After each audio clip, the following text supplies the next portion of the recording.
Bismillahirrahmanirrahim. Assalamualaikum warahmatullahi wabarakatuh. Waalaikumsalam. Dan salam sejahtera buat seluruh sahabat dan sobat IPISO dimanapun Anda berada.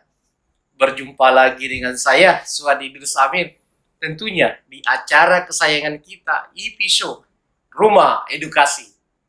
Sahabat dan sobat IPISO, pada kesempatan kali ini telah hadir di tengah-tengah studio IPISO Bapak Muhammad Askar, SKM, Bapilu Partai Perindo. Beliau sengaja saya undang untuk mengangkat tema Perindo menatap pemilu dan pilpres menuju 2024. Saya menyapa beliau. Assalamualaikum Pak Ketua. Sehat? Waalaikumsalam warahmatullahi wabarakatuh. Alhamdulillah, Pak Dir, sehat. Semangat, Pak Dir. Itu yang penting gitu. Siap. Kesehatan nomor satu Pak Ketua. Iya. Apalagi COVID semakin melanda ya. Iya, itu. Pak Dir. Dengan sehat saja sudah bersyukur saat ini. Betul, betul. Nikmat sehat. Yes. Baik sahabat dan sobat IPISO, beliau ini jangan diragukan kapasitasnya. Malah melintang di dunia organisasi. Beliau ini aktivis dan juga politisi handal. Jadi Perindo merekrut beliau itu sudah sangat tepat. Begitu, baik. Seperti apa strategi Perindo dalam melakukan kampanye politik menuju pemilu, Pak Gito? Ya, baru-baru pada saat launching logo Partai Perindo, di mana Pak Jokowi juga memberikan sambutan, testimoni, Bapak Ketua Umum itu melaunching satu program yang namanya Konvensi Demokrasi Berbasis Digital. Berbasis digital. Ini istilah baru di dunia politik. Ada apa? Digitalisasi dimasukkan dalam kerangka strategi pemenangan pemilu misalnya, strategi partai. Tapi Pak Ketua Umum lihat bahwa saat ini tidak ada lagi rakyat Indonesia yang tidak melek dengan digital, dengan dunia maya, dengan Facebook, Twitter, YouTube dan sebagainya. Sehingga beliau juga adalah tokoh yang memajukan dunia digitalisasi di Indonesia, ya sangat wajar kalau Partai Perindo menjadi partai pertama yang melakukan konvensi demokrasi atau konvensi rakyat berbasis digital. Berbasis digital. Saya pikir sebuah langkah yang sangat strategis yang dilakukan Perindo. Gitu. Kenapa? Karena memang pemilih di 2024 itu didominasi pemilih pemula atau pemilih milenial. Artinya memang kemungkinan besar pemilih milenial itu lebih banyak mencari informasi melalui dunia digitalisasi atau dunia media sosial. Baik, selain itu tentu kan dalam gerakan itu kita tidak boleh hanya mengandalkan serangan-serangan udara.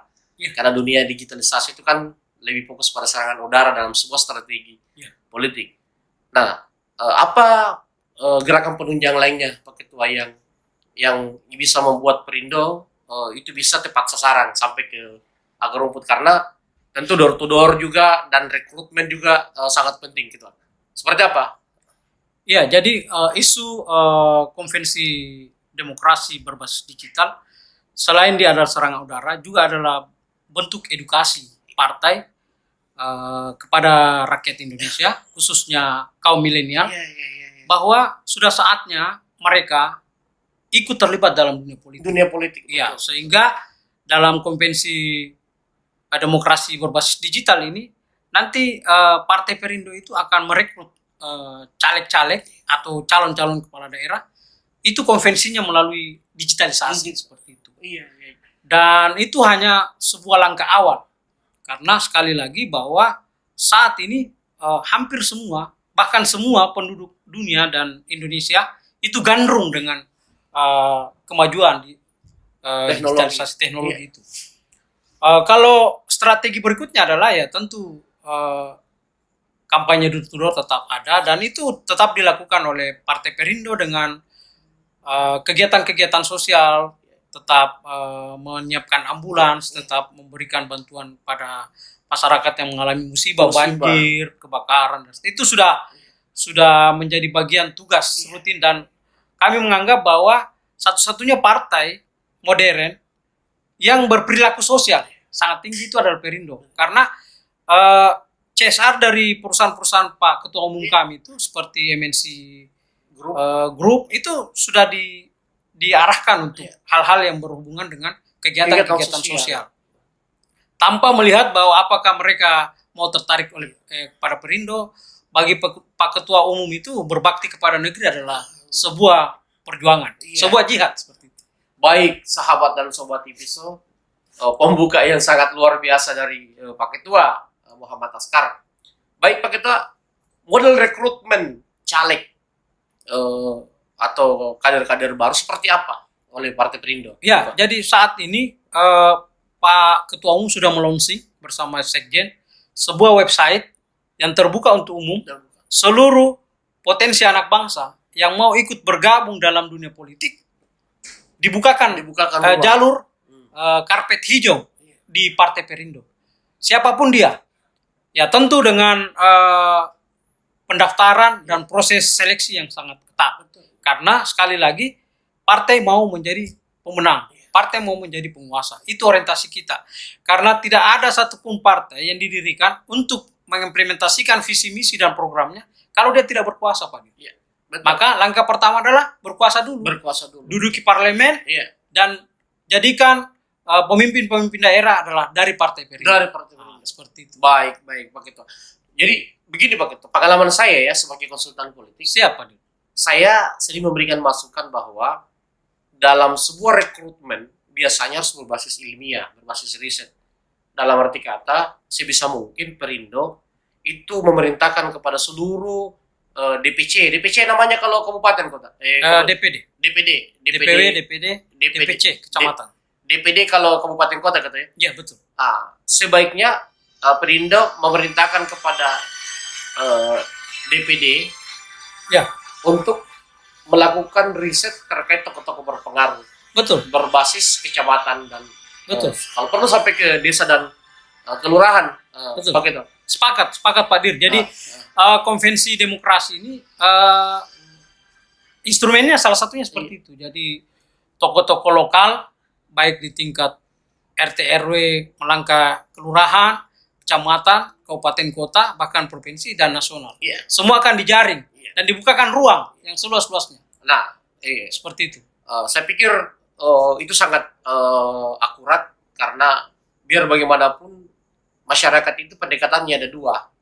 Pendekatannya adalah melalui pengaruh tokoh masyarakat. Betul. Kemudian pengaruh program atau visi misi dari partai itu sendiri. Karena seorang tokoh itu pasti menyumbangkan elektoral. Seperti itu, Ketua. Betul. Jadi masyarakat kita masih paternalistik. Jadi ketokohan, figur, walaupun kita di era digitalisasi, modernisasi dan seterusnya, tapi basic dari akhlak orang-orang Indonesia itu adalah panutan. Maksudnya dia mengacu pada panutannya. Atau disebut dengan paternalistik. Nah, dengan kondisi seperti ini, Perindo sudah melihat kami akan berusaha merekrut tokoh-tokoh terbaik dan kami memberi karpet hijau. Tidak seperti tanda kutip partai-partai lain harus misalnya kalau ada nyetor dan sebagainya. Kami insya Allah melalui perintah Ketua Umum dan Sekjen bagi orang yang berpotensi kalau perlu dia dibiayai dalam hal kampanye dan untuk pemenangan. Baik sahabat dan sobat TVSO, Perindo kelihatannya memang tidak main-main kali ini. Kegagalan 2019 menjadi pembelajaran gitu ya, menuju 2024. Nah, saat ini mendekati verifikasi, kalau tidak salah di bulan-bulan Maret gitu ya. Siap. Seperti apa persiapan Perindo? Jangan sampai terjegal di situ gitu. Jadi kami sudah berdiri 7 tahun dan infrastruktur kami itu sudah 100% seluruh Indonesia dan itu terawat sampai sekarang karena seluruh provinsi di Indonesia itu dibelikan kantor. Jadi satu-satunya partai tidak sewa itu Partai Perindo. Dan di Sulawesi Selatan sendiri kantornya itu luar biasa, 2000 meter persegi. Itu kalau dibikin mall itu luar biasa. Sudah bisa apartemen, mall dan seterusnya, dan itu dihibahkan oleh ketua umum. Kenapa beliau mau berinvestasi ke situ? Karena beliau melihat bahwa satu-satunya jalan untuk memperbaiki negeri ini adalah melalui politik, melalui kekuasaan. Karena dengan berkuasa kita bisa mengambil sebuah kebijaksanaan atau sebuah langkah-langkah program untuk menyelesaikan kemiskinan, keterbelakangan, mendorong Indonesia sejahtera. Baik. Begitulah. Menuju 2024 ini, saya lihat peta koalisi atau arah parpol ini sudah diraba-raba. Iya, betul. Perindo walaupun tidak lolos parliamentary, tapi kan dia partai yang cukup besar signifikan suaranya, tentu dilirik menuju Pilpres 2024. Betul. Nah, saat ini saya lihat Pak Ketua, beberapa figur yang potensial itu sudah dikapling oleh tokoh-tokoh nasional. Ya. Contoh misalnya Pak Anies kelihatannya sudah dikapling oleh grup Pak JK. Kemudian Prabowo dengan Bu Megawati sangat intens membangun komunikasi. Ganjar sendiri kelihatannya sudah dikapling oleh kubu Pak Jokowi. Ya. Nah, tentu kalau berbicara tentang Erlangga dan lain-lain kan, ya dia kan partai besar. Ya. Nah, Perindo sendiri seperti apa memposisikan diri dalam situasi politik seperti itu menuju Pilpres gitu. Jadi Perindo itu mau jadi kingmaker. Jadi kita adalah penentu kemenangan calon presiden dan wakil presiden. Karena ketua umum kami punya resources yang luar biasa. Ya. Begitu dia mendukung salah satu calon presiden, maka tidak ada tawaran lain, calon itu harus menang, Pak. Karena jaringan kekuatan modal dan seterusnya, beliau miliki. Dan itu yang sangat dibutuhkan oleh calon-calon presiden dan wakil presiden hari ini. Nah, seperti itu. Baik, Ketua. Ada dua figur yang hasil survei seluruh lembaga nasional, termasuk survei kami juga baru-baru melakukan survei nasional, cuma tidak dirilis karena tidak dibiarkan. Ya. Ada dua nama yang notabene tidak jelaslah partainya. Ya. Ganjar walaupun kader PDIP kan, tapi ya bahkan dilarang bersosialisasi oleh PDIP itu sendiri. Nah, Perindo sendiri tidak melihat betapa seksinya dua figur ini untuk apa stabilan. Ganjar dengan siapa? Dengan Anies. Dengan Anies. Itu di Pulau Jawa ya, dalam kategori bakal calon presiden gitu ya. Di Indonesia Timur ada figur seperti Andi Amran, Sulaiman. Ada mantan ketua KPK Abraham. Samad. Seperti apa Perindo melihat calon-calon presiden dan calon wakil presiden ini yang tanpa kendaraan? Apakah ada niatan melakukan pendekatan dan membentengi? Ya, jadi tentu mekanisme Perindo sangat jelas. Dia juga akan melakukan survei terhadap kemungkinan calon-calon yang kuat dan calon-calon yang akan bertarung. Itu akan dilakukan secara reguler melalui konsultan Partai Perindo. Itu tentu akan masuk laporan. Dan untuk penentuan calon, sekali lagi saya katakan bahwa Perindo mau mendukung calon yang betul-betul terpilih. Bukan sekedar ikut ramai atau apa dan seterusnya. Kita lihat flashback ke sejarah Jokowi misalnya. Betapa awal-awal pendirian Perindo itu ketua umum kami bertentangan dengan Jokowi. Tapi setelah Pak Ketua melihat realitas politik, real politik, Jokowi ini tidak bisa tidak didukung karena pada akhirnya dia yang menang. Seperti itu. Jadi kecerdasan dan strategi yang dilakukan oleh teman-teman Partai Perindo di pusat, saya kira dia akan bisa nanti menetapkan dan menentukan siapa calon yang bakal diusung dan itulah pemenangnya. Baik sahabat dan sobat IPSO, pendalaman dari Pak Ketua Muhammad Askar. Pak Ketua, tentu ketika kita berbicara tentang infrastruktur resources tadi termasuk kampanye digitalisasi kan itu adalah sebuah upaya selain pendidikan politik sekaligus juga memperlihatkan bahwa Perindo ini memiliki resources media yang sangat yang kuat gitu. Tapi tentu itu tidak cukup gitu, tanpa sebuah simbol-simbol slogan atau isu yang strategis. Kira-kira isu-isu strategis apa yang akan diangkat Perindo untuk menarik minat tentu masyarakat. Karena kan kita tentu tahu Pak Ketua bahwa rata-rata masyarakat kan ada kiblat partai. Nah, bagaimana isu-isu apa yang akan diangkat untuk menarik? Ya, pertama isu persatuan Indonesia. Namanya saya Perindo, Persatuan Indonesia. Isu utama adalah, isu sentral adalah persatuan Indonesia. Kenapa persatuan penting? Karena sebenarnya secara kultural atau secara demografi, kemudian jumlah suku bangsa yang begitu banyak, sebenarnya selain itu adalah sebuah potensi yang positif, juga menjadi potensi yang negatif apabila ada sentimen-sentimen yang berkembang di masyarakat untuk memecah belah anak bangsa. Sehingga isu utama kami adalah persatuan Indonesia. Apa yang dimaksud dengan persatuan Indonesia? Ya Bhinneka Tunggal Ika. Berbeda-beda tetapi tetap satu. 5 agama, 1 kepercayaan, kemudian lebih dari 1000 suku bangsa, adat istiadat dan seterusnya. Itu adalah dibungkus dalam sebuah bingkai yang namanya Indonesia. Dan Indonesia itu harus bersatu, Pak. Kalau Indonesia bersatu, maka dia akan menjadi negara besar yang bisa menguasai dunia. Dan potensi Indonesia sangat realistis. Dalam hitungan Pak Ketua Umum kami, pangsa pasar Indonesia aja itu sangat luar biasa. Dari 280 juta penduduk, itu handphone atau apapun produk-produk dari luar dipasarkan di Indonesia habis. Karena ada satu orang yang punya 3 handphone, 5 handphone, dan seterusnya.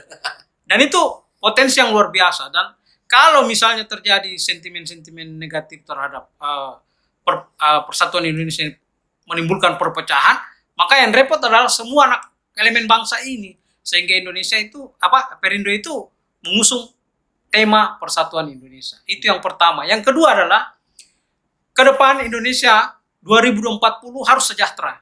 Makanya Perindo itu Indonesia sejahtera. Indonesia sejahtera. Nah, apa yang harus dilibatkan dalam kesejahteraan Indonesia adalah seluruh elemen bangsa harus berpikir bagaimana memandirikan ekonomi bangsa ini. Bagaimana menciptakan produk-produk Indonesia yang layak dijual atau layak diekspor. Sekarang ini kan misalnya N235 misalnya sudah dilirik oleh negara-negara lain. Produksi pesawat, produksi tekstil dan seterusnya itu sudah mulai. Nah, bahkan sinetron Indonesia saja laku di mana-mana seperti itu. Jadi intinya Indonesia kalau mau sejahtera harus produktif. Produktif. Dan Pak Ketua Umum saya itu Pak Haritanu Sudibyo itu sudah mencontohkan. Beliau sejak merintis MNC Group itu dia sudah menekankan bahwa kalau saya ingin memajukan perusahaan besar ini, maka saya harus bekerja lebih dari orang lain. Kalau misalnya orang lain masuk kantor bekerja 8 jam, dia harus 14 jam. Jadi dia pulang itu jam 10 malam, Pak. Pada saat merintis MNC. Dan saya yakin Perindo juga akan mengarah ke situ. Dia tidak akan berhenti sampai Perindo menjadi partai besar dan partai pemenang di Indonesia. Gitu. Ini kan partai pemetaannya seperti ini yang saya pantau gitu ya. Tidak bisa dihindari karena ini kan negara Islam. Ya. Bahwa partai itu akhirnya mau tidak mau harus memperjelas segmen sasaran elektoralnya. Betul. Misalnya contoh, PKS dengan Gelora cenderung mencari suara ke kelompok kanan, kelompok Islam kanan ya. Partai nasionalis dengan NU cenderung mencari di kelompok menengah. PDIP kan kita tahu kiri dan tengah. Perindo mau mencari suara di mana gitu dari 3 jalur ini. Kenapa? Karena kalau dikatakan semuanya, ya pasti sih harapannya semua partai semuanya. Tetapi harus ada segmen-segmen khusus yang dimana kan begini, masing-masing dari kelompok ini kan sebenarnya melihat juga segmen garapan partai tersebut. Kalau misalnya segmen garapannya tengah, maka pemikir-pemikir atau masyarakat dari kelompok 3 ini akan cenderung memperhatikan partai yang pro ke tengah itu. Jadi kalau kita berbicara segmentasi pasar atau pasar elektoral partai, maka 4 kelompok itu menurut saya sangat ketinggalan nantinya. Makanya kami memilih segmentasi kami adalah kaum milenial. Itu ada 40% di Indonesia dengan bonus demografi yang sangat luar biasa. Makanya tawaran kita adalah digitalisasi, Pak. Jadi tidak peduli, mau Tidak dari peduli. kiri mau kanan. Tidak peduli, karena ternyata regenerasi di Indonesia ini terjadi pemutusan yang kemarin pada pemilu misalnya 2019 ya usia 50 bertambah jadi 55 misalnya. 55. Tetapi usia remaja naik menjadi usia dewasa awal. Dan itulah yang kami segmen Segmen itu yang dikejar. Segmen itu yang kita kejar. Makanya program-program Perindo itu banyak wirausaha, entrepreneur, kemudian sosial digital dan seterusnya, karena kami paham betul, kami tidak punya ideologi seperti PKB, PDIP misalnya Wong Cilik dan seterusnya. Kami ini partai nasionalis yang merangkum semua. Jadi nanti kita lihat pertarungan itu siapa yang menang. Nah, seperti itu. Tapi sebagai partai baru yang ya alhamdulillah capaiannya luar biasa, 2,75%, melampaui 2,5% parliamentary threshold yang pertama.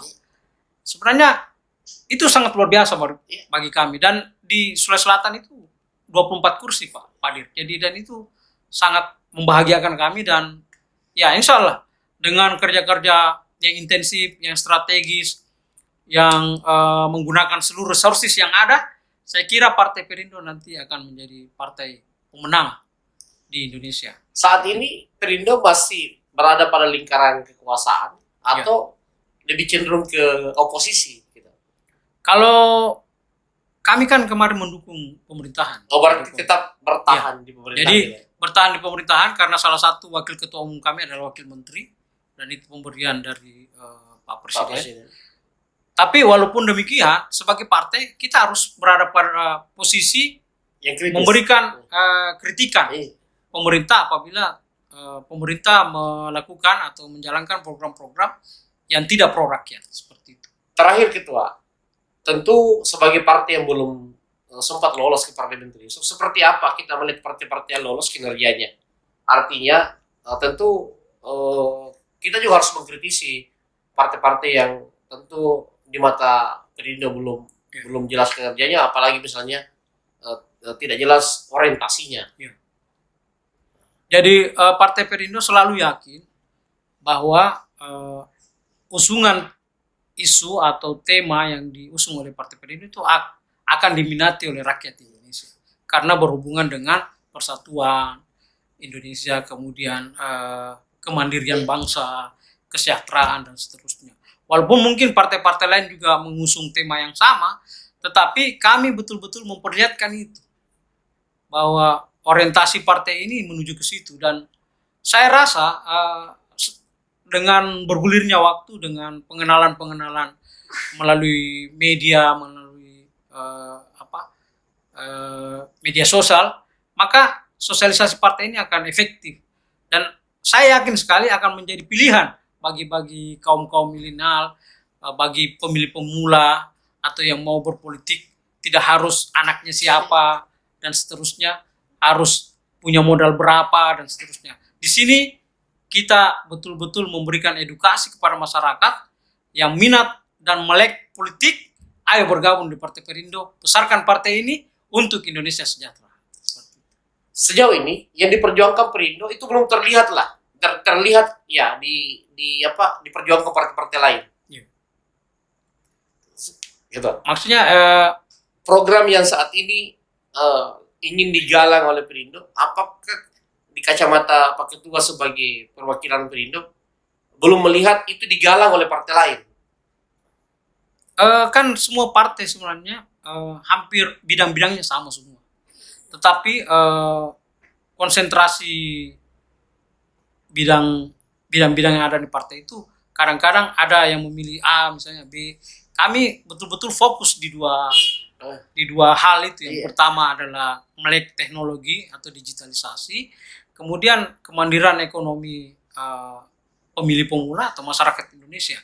Sehingga memang program-program kami, pendidikan politik yang kami berikan itu bukan politik praktis, tapi politik yang berkesinambungan, beredukasi. Kita tidak boleh masuk di dunia politik, tapi kita juga tidak mandiri secara ekonomi misalnya. karena itu akan mempengaruhi. Kita harus berpartai, tapi tidak ada lagi beban-beban yang di belakang kita yang membuat konsentrasi kita dalam menata partai, mempersiapkan partai menjadi besar itu dengan hal-hal yang ya tanda kutip kecil. Karena berbicara politik, kita berbicara hal-hal yang besar. Berbicara tentang bagaimana mengambil alih kekuasaan atau bagaimana mengatur anggaran yang berbasis kepentingan rakyat dan seterusnya. Nah, dalam pandangan politik Partai Perindo itu masih belum maksimal di saat-saat sekarang ini. Dan itu isu yang terus digulirkan sehingga nanti yang mau masuk jadi caleg-caleg Perindo itu adalah orang-orang yang teredukasi dengan baik. Dia setelah jadi legislatif di Perindo, apa tugasnya? Apa orientasinya dan seterusnya. Baik, sahabat dan sobat IPISO, saya pikir penjelasan dari Pak Ketua Muhammad Askar telah menggambarkan warna gerakan Partai Perindo yang tadi beliau secara garis besarnya menggambarkan bahwa dua fokus Perindo. Pertama adalah edukasi berbasis media sosial melalui gerakan digitalisasi dalam rangka selain sebagai model kampanye baru yang beliau Partai Perindo akan kampanyekan dan juga sebagai sebuah bentuk pintu edukasi bagi kaum milenial ya gitu ya. Dan isu utama yang akan tetap diangkat Perindo adalah masalah ekonomi. Karena bagi Perindo roh dari sebuah bangsa adalah kemajuan ekonomi, kemandirian ekonomi. Baik, terima kasih Pak Ketua Muhammad Askar yang telah menyiapkan waktunya untuk mengedukasi masyarakat Indonesia dan juga telah menjelaskan secara garis besar apa menjadi garis perjuangan Perindo sehingga masyarakat bisa menilai seperti apa Perindo hadir sehingga mereka tidak salah mendengar tentang Perindo itu sendiri. Yes. Akhir kata dari saya, Swadidus Amir mengucapkan banyak terima kasih kepada Pak Ketua dan masyarakat Indonesia yang telah menonton diskusi kami di channel IPISO ini. Jangan pernah jenuh dan bosan untuk terus mengikuti diskusi-diskusi terstruktur yang ada di IPISO karena insya Allah kita akan selalu membuka ruang edukasi di IPISO ini. Assalamualaikum warahmatullahi wabarakatuh.